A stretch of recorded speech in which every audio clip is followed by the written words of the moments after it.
नमस्ते। सत्र की शुरुआत करते हैं, बिल्कुल सीधा बैठें। आज के सत्र में हम वात रोग के बारे में बात करने वाले हैं। वात रोग के लिए प्राणायाम, आसन और क्या खाना चाहिए क्या नहीं खाना चाहिए। बिल्कुल छोटा सा सत्र होगा, 15 से 20 मिनट का, और मुख्य बातें जो आवश्यक है वात रोग के लिए, बहुत ज़्यादा बातें नहीं, उतना ही बताया जाएगा। तो कुछ मिनटों के लिए ध्यान, रीढ़ की हड्डी को सीधा रखते हुए आंखें बंद, अपने ध्यान को सांसों पर लगाएं, श्वास और प्रश्वास पर। अंदर जाती हुई सांस और बाहर निकलती हुई सांस को देखेंगे। सत्र की शुरुआत करेंगे उन सभी पुण्य आत्माओं का स्मरण करते हुए जिन्होंने मानव जाति के हित में अपना पूरा जीवन लगाया। उन सभी ज्ञात अज्ञात पुण्य आत्माओं को नमन करते हुए, स्मरण करते हुए, जिन्होंने मानव जाति के हित में और मानवोत्तर प्राणी के हित में काम किया। उन सब संत औलियाओं को नमन करते हुए, उनको शहादत पेश करते हुए, हमारे पूर्वज, हमारे माँ बाप जो इस दुनिया में नहीं रहे, ऐसे सभी को याद करते हुए, स्मरण करते हुए, नमन करते हुए, माँ भारती की सुरक्षा में जिन जवानों ने अपनी जानों को न्यौछावर किया, ऐसे सभी शहीदों को सैल्यूट करते हुए इस सत्र की शुरुआत करते हैं। पहले प्राणायाम से दीर्घ श्वसन, डीप ब्रीथिंग, लंबा गहरा सांस भरना।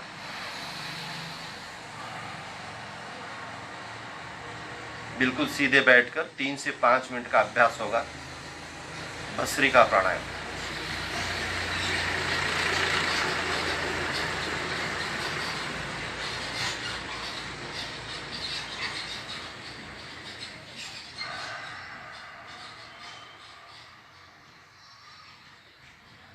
लंबा गहरा सांस भरना है 3 से 5 मिनट के लिए। भस्त्रिका प्राणायाम, दीर्घ श्वसन, डीप ब्रीदिंग। भरपूर श्वास भरायचा आणि सावकाश आरामात सोडायचे। दीर्घ श्वसन करना है। इस हवा में ऑक्सीजन की मात्रा होती है, तो उस ऑक्सीजन को हम ग्रहण करते हैं। ऑक्सीजन के कारण ही हम जीवित हैं, प्राणवायु के कारण ही हम जीवित हैं, हमारे शरीर का हर सेल्स जीवित है।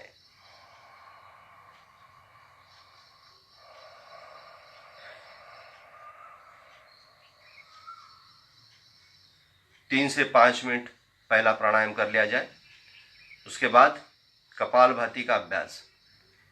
वात रोग के लिए, ये वात रोग एक तो हमारी परंपरा से आता है, जिसको हम हेरिडिटी कहते हैं, माँ बाप के द्वारा भी आ सकता है या बाद में भी निर्माण हो सकता है। वात रोग के लिए कपालभाति का अभ्यास, बाह्य प्राणायाम का अभ्यास, उज्जयी प्राणायाम का अभ्यास और अनुलोम विलोम प्राणायाम ज़्यादा वात रोगों के लिए। ये जॉइंट्स में पेन होता है, दर्द होता है हर जॉइंट्स में, या फिर वो सूज भी जाते हैं। अलग अलग प्रकार के वात रोग हैं। वात रोगों के लिए प्राणायाम बहुत महत्व रखते हैं, उसके साथ खान पान भी बहुत महत्व रखता है। इस पे हम आज चर्चा करने वाले हैं। तो आप कपालभाति का अभ्यास करें, झटके से सांसों को छोड़ देना।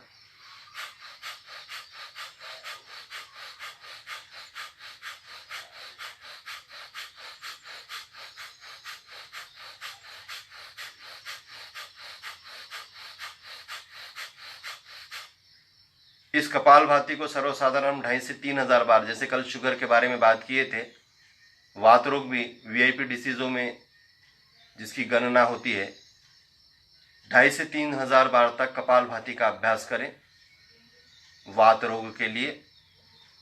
उसमें कुछ खान पान के मुश्किल से 2 से 3 ही बातें आपको मैं बताऊंगा, बहुत ज़्यादा नहीं, ध्यान में नहीं रहेंगे। जिनको वात रोग है, जिनको जॉइंट्स में दर्द होता है, स्वेलिंग हो जाती है, या अगर रीढ़ की हड्डी में होगा तो थोड़ा सा झुक जाते हैं, उसमें दर्द होता है, पीठ कमर में जिसको हम कहते हैं, हमेशा हमेशा गुनगुना पानी पिया करो। आप कपालभाति करते रहो, झटके से सांसों को छोड़ देना।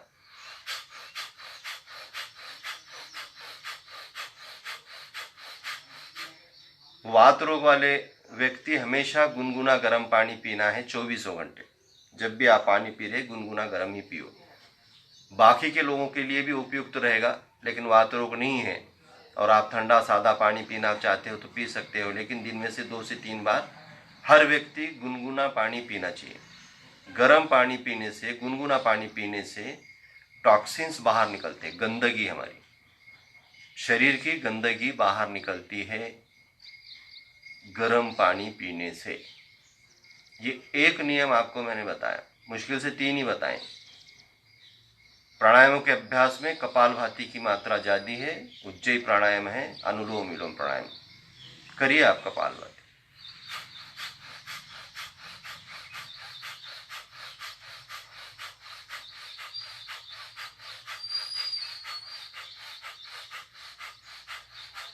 इस कपालभाति की मात्रा आपको मैंने बताई है 2,500 से 3,000 बार तक आपको करनी होगी। बीच बीच में आप थोड़े से सूक्ष्म व्यायाम कर सकते हैं, आपके हिसाब से, आपको जैसे भी ठीक सा लगता है। उंगलियों को 10 मोड़ना, पंजों को मोड़ना, शायद आपको दिखाई दे रहा है तो ये इस तरीके से पंजे, सूक्ष्म व्यायाम जिसको हम कहते हैं, सूक्ष्म व्यायाम। इसका चक्र बनाना, तो ये छोटे छोटे ऐसे एक्सरसाइज करना और फिर वापस से प्राणायामों के लिए बैठ जाना।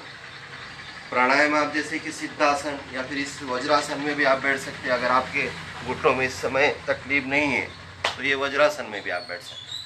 इस वज्रासन में भी बैठ के आप कर सकते हैं, सिद्धासन में कर सकते हैं, पद्मासन में भी कर सकते हैं। कपालभाति मुख्य प्राणायाम है, झटके से सांसों को छोड़ देना।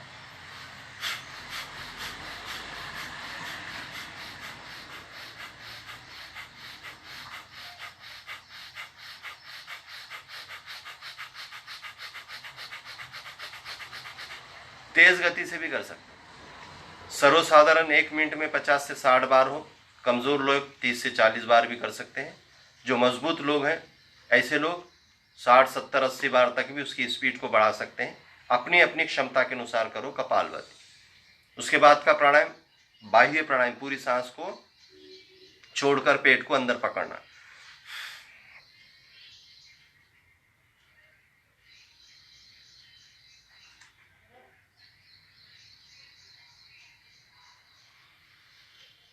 जितनी देर आप सांस को रोक सकते हो उतनी देर रुके रहना। श्वास पूर्ण सोडून द्यायचं, पोटाला पाठीशी लावायचं, मान खाली टाकायची, तिथं थांबून राहायचं। श्वास थांबून आहे बाह्य स्थितीमध्ये, जेवढं थांबता येईल तेवढं थांबायचं। ज्यावेळेस श्वास घेण्याची इच्छा होईल पोटाला सैल सोडा, मान सरल करा आणि श्वास लिया। पूरी सांस को छोड़कर पेट को अंदर खींच के पकड़ना है, गर्दन को नीचे डालना है। आप जितनी देर रुक सकते हैं रुकना है। जिस समय आपको सांस लेने की इच्छा हो पीठ के ढीला छोड़ो, गर्दन को सीधा करो, फिर सांस लो। दूसरे प्रकार में पेट को हिलाना है, पूरी सांस छोड़ देना है।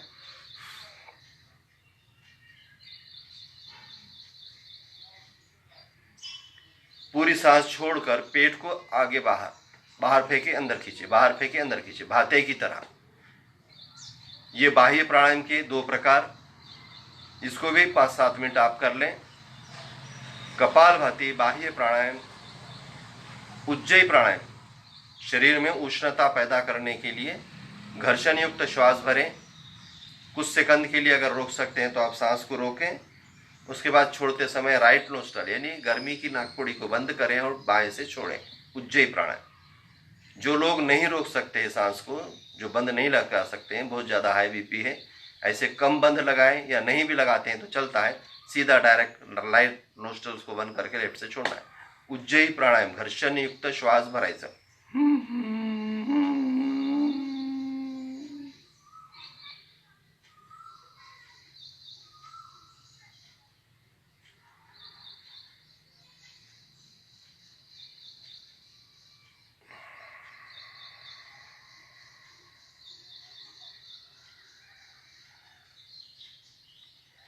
घर्षण युक्त श्वास भरून बंद लावायचं, म्हणजे मान खाली टाकायची, शक्य असेल तेवढं थांबायचं. बाह्य प्राणायाममध्ये श्वास बाहेर होता, उज्जयी प्राणायाममध्ये मध्ये आहे, अंतरकुंभक म्हणतात त्याला. ज्यावेळेस तुम्हाला दम लागतो त्यावेळेस उजवी नाकपुडी बंद करून डाव्याने श्वास सावकाश सोडायचे. जिनको कफ रोग है, वात रोग है, सर्दी के रोग है, ऐसे लोग उज्जयी प्राणायाम का प्रयोग ज़्यादा करें. अब उसके बाद उज्जयी प्राणायाम के बाद में अनुलोम विलोम दिन में से कई बार करना है. स्पेशल बैठ के आप इतना समय नहीं कर सकेंगे. सुबह की शाम की साधना में 5-10 मिनट कर लो, लेकिन दिन में आपको जब जब भी आए उजवी नाकपुडी बंद करून डाव्याने श्वास भरतोय आपण, डावी बंद करून उजव्याने सोडून देतोय, पुन्हा उजव्याने भरतोय, उजवी बंद करतो आणि डाव्याने सोडून देतोय.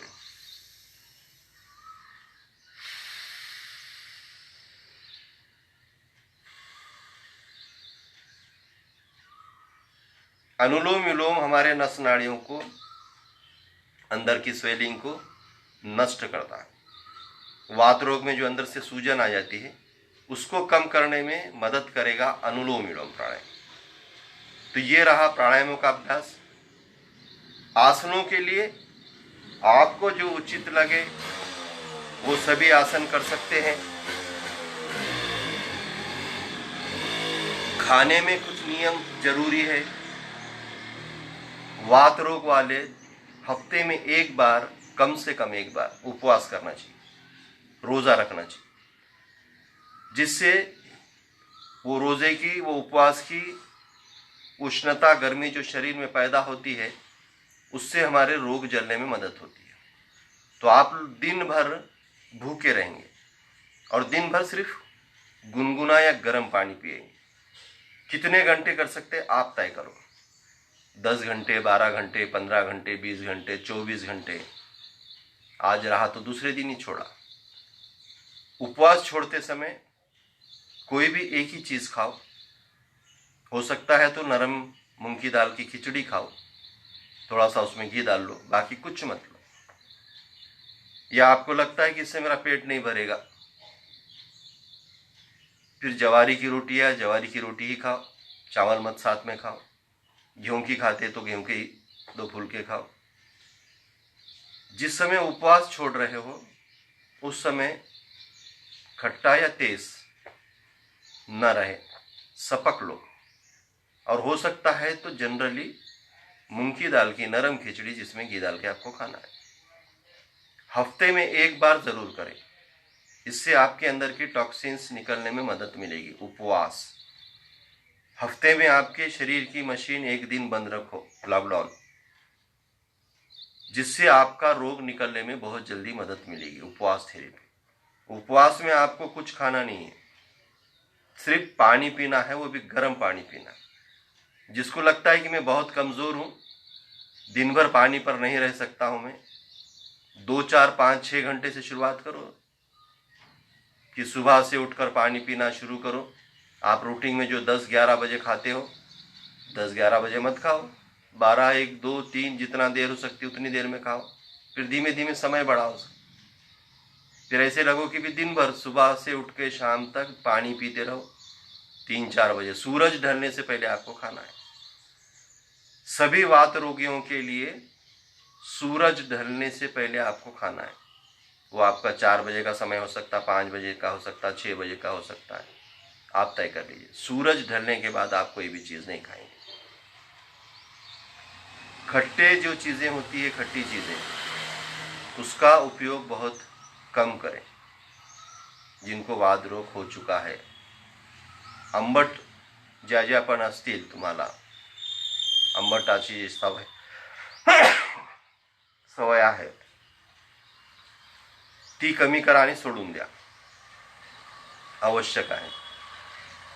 आठवड्यातून एक उपवास आवश्यक आहे. लघु शंख प्रक्षालन मी जे मागे दाखवलं होतं तुम्हाला, लघु शंख प्रक्षालन आपको जो बताया था, हफ्ते में एक बार करो. महाशंख प्रक्षालन 4 महीने में एक बार करो. और 6 महीने में एक बार कम से कम पंचकर्म की प्रक्रिया करके लो. जिनको वात रोग है, जिसमें बस्ती होती है या महाशंख प्रक्षालन की विधि होती है, मट्टी लेप होता है, बहुत सी चीजें होती है। पंचकर्म 6 महिन्यातून एकदा आवश्यक करा ज्यांना वात रोग आहे, तो ही वो वात बाहर निकलेगी, वो गंदगी बाहर निकलेगी, वो डिसीज बाहर निकलेगा। हफ्ते में एक बार आपको लघु शंख प्रक्षालन करना है, 4 महीने में महाशंख प्रक्षालन, 6 महीने में एक बार पंचकर्म की प्रक्रिया आपको करनी है। दिन भर में आपको हमेशा 24 घंटे 12 महीने गुनगुना पानी पीना है, तो ही समझो आपके वात रोग मिटेंगे। आप बोलेंगे कि कोई आसन से मैं वात रोग अच्छा कर लेता हूं, ऐसे होता नहीं है। प्राणायामों के अभ्यास से भी आप 20, 25, 30% कम हो जाएंगे आपके वात रोग। आपके पेट को दुरुस्त करके आपके शरीर को दुरुस्त करने के लिए उपवास थेरेपी बहुत ज़्यादा पावरफुल है वात पर। लगातार 12 महिने हम खा ही रहे आणि ज्या वेळेस आपण उपवास पण करतो किंवा एकादशी म्हणतो त्यावेळेस पण भरपूर खातो आणि ते शरीराला हानिकारक असते। तो इसलिए उपवास एकदम कोई भी अन्न का कन्न ना ले, एकदम से लॉकडाउन। दिन भर गुनगुना या गर्म पानी पी रहे हैं, ये आपका वात रोग भगाया नहीं, जला देगा वात रोग। प्राणायामों के अभ्यास में मैंने बताया आपको कपालभाति, उज्जयी प्राणायाम, अनुलोम विलोम, ये वात रोग के लिए आपकी उपयुक्त है। खाने में औषधि के रूप में आप पतंजलि से बहुत ज़्यादा वात रोग है, आपको हिलना भी नहीं आ रहा है, तो पतंजलि चिकित्सालय में बताकर आप वात रोग के लिए 3 महीने, 6 महीने या 9 महीने का ट्रीटमेंट लीजिए। घर में अगर कुछ खाना चाहते हो तो जिनको पाइल्स की तकलीफ नहीं है, ऐसे लोग रोज़ एक लहसुन की खली ऐसे ही निगल लिया करो पाणी के साथ, गुनगुने पाणी। लसूणाची एक फोड घ्यायची, सुरुवातीला एकच घ्या, 3 पर्यंत त्याला घेता येईल। पण ज्यांना पाइल्स झालेला आहे किंवा नेहमी पाइल्स होतो अशांनी हे थोडंसं जपून करा, सूट होईल हे सांगता येत नहीं। लहसुन खाने के लिए, लहसुन का प्रयोग ज़्यादा अगर करते हैं आप तो वात रोग बहुत जल्दी कम होता है। और जिस समय घुटनों में बहुत सूजन आ गई, जॉइंट्स में बहुत सूजन आ गई, तो लहसुन का तेल भी लगा सकते हैं, लहसुन को कूट के वहाँ बंद दे सकते हैं कि टेम्पररी थोड़ा सा वहाँ पे रिलीफ मिल सकता है। तो ये कुछ प्रयोग आपको मैंने बताया है। मुख्य प्रयोग बताया है गर्म पानी पीना।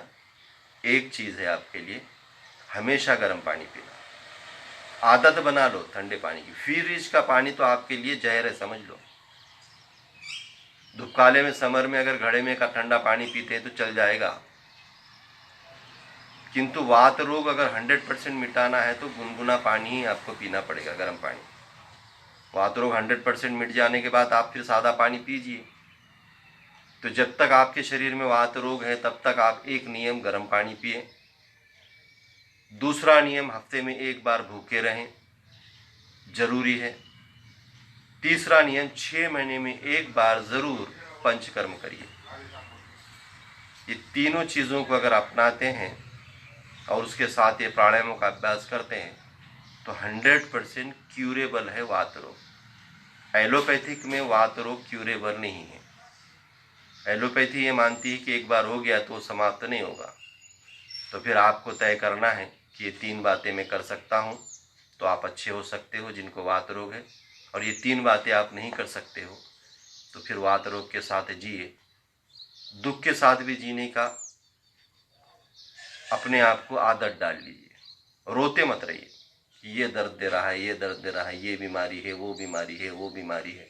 हंसते रहिए, मुस्कुराते रहिए, चाहे जिस परिस्थिति में भी हो। शरीर में अगर 1000 रोग भी है, अगर आप मदमस्त है, आपका मन मजबूत है, आपका दिमाग स्थिर है, तो भी जीवन जिया जा सकता है। तय आप करें। भ्रामरी और उद्विक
इन्हीं वाइब्रेशंस को, इन्हीं तरंगों के उठने दे, जिससे हमारा मन मस्तिष्क शांत स्थिर होता है, निद्रानाश के प्रॉब्लम्स मिटते हैं, चैन से सुकून से नींद आता है, बीपी के रोग हटते हैं, तान तनाव से मुक्ति मिलती है, स्ट्रेस कम होता है।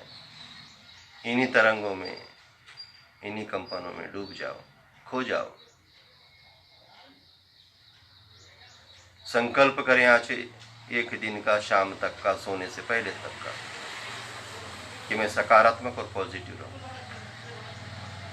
ऊर्जा से भरा हुआ रहूंगा, हर क्षण का, हर पल का मैं उपयोग करूंगा। दिन भर मेरा सदाचार वाला जीवन होगा, जितने भी बैड हैबिट्स हैं मैं उससे दूर रहूंगा। जो जो अच्छा है उसे मैं स्वीकारूंगा। और मेरे देश की विशेषता अनेकता में एकता है, इसकी एकता की, इसकी अखंडता के लिए मैं हमेशा हमेशा भाईचारा का संदेश फैलाऊंगा। माँ भारती की उन्नति के लिए, माँ भारती की प्रगति के लिए जो जो अच्छा होता है वही कार्य मेरे ओर से होगा। मन में एक भाव, इस सृष्टि पे जितने भी जीव और जंतु हैं, सूक्ष्म से सूक्ष्म, महाकाय से महाकाय, वो निर्भय हो, भय मुक्त हो, निरामय हो, उनकी स्वस्थ मुक्ति हो। इन्हीं भाव के साथ इस सत्र की समाप्ति करते हैं। दोनों हाथों का घर्षण करें, चेहरे से फेरे, नम्र होकर भूमाता के दर्शन ले। कल का हमारा सत्र जो होगा, संडे का जो सत्र ध्यान मेडिटेशन का, ये पिनगंगा नदी के पात्र में होगा। जो किन्वट में रहते हैं लोग, ऐसे लोगों को सादर आमंत्रण है कि सुबह 5:30 बजे मनसब योग साधना केंद्र पहुँचें। उसके बाद वहाँ से नदी के पात्र में जाया जाएगा और वहाँ पर मेडिटेशन, ध्यान और शवासन होगा, अगर बरसात नहीं होती है। और फेसबुक पर भी लाइव रहेगा। सुबह आप लोग 7 बजे ना जुड़ते हुए 6 बजे जुड़ जाएं, जो लाइव आ रहे हैं। ऐसे सभी लोग जो इस नदी के पात्र में ध्यान को देखना चाहेंगे और करना चाहेंगे, ऐसे लोग सादर आमंत्रित हैं। जय हिंद, जय भारत, नमस्ते।